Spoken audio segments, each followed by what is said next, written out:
Hi, everybody. So today we're going to be talking about 10.1, which is outcomes and events. So we are going to be doing probability in this chapter. So our learning target for today, and I would like everybody to write this down for me, please, is I will be able to identify the favorable outcomes of an event. So go ahead and write that down. I will be able to identify the favorable outcomes of an event. So this section is going to be pretty straightforward. So just make sure you're listening carefully and taking notes on each slide. So outcomes and events. Here we go. To begin, an experiment is an investigation or a procedure that has varying results. Okay, you've probably heard that word in science or other classes.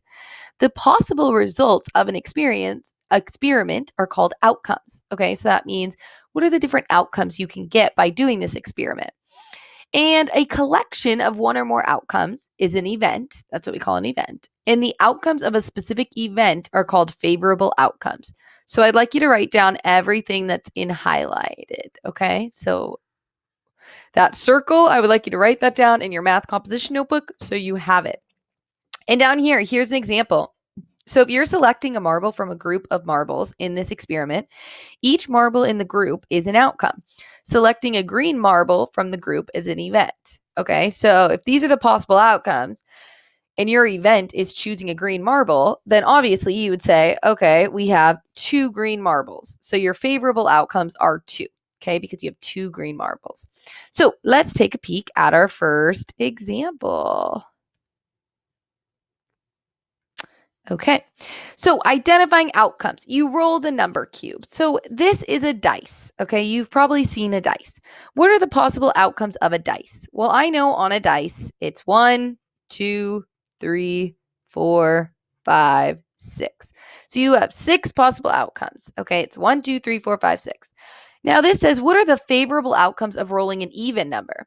So what I would want to do is I would want to decide, okay, what are my even numbers out of all the numbers on the dice? And I know my even numbers are 2, 4, and 6. So those are going to be my favorable outcomes of rolling an even number. And then finally, what are the favorable outcomes of rolling a number greater than 5?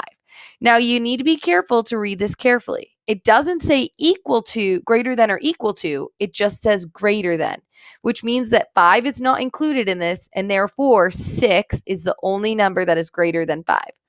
So that is a favorable outcome of rolling a number greater than 5.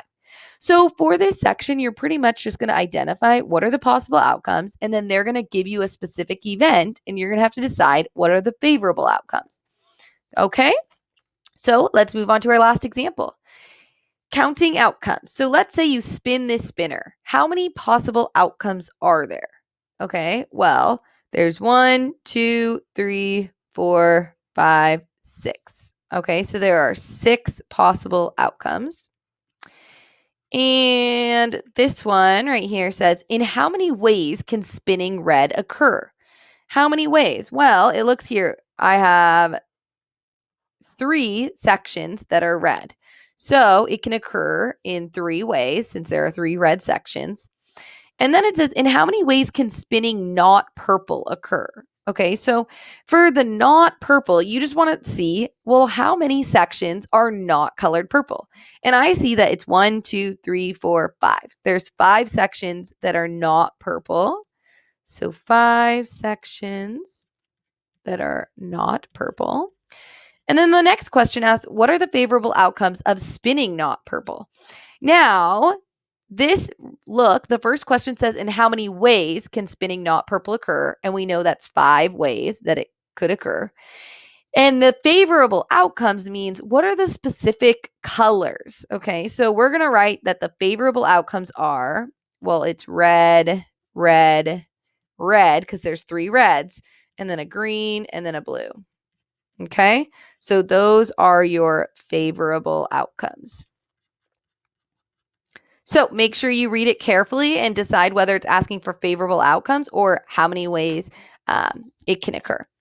Okay, so those are our 2 examples. You are going to practice this in the Big Ideas homework. But for now, that is all. So make sure you have your notes down, and thank you for watching this video.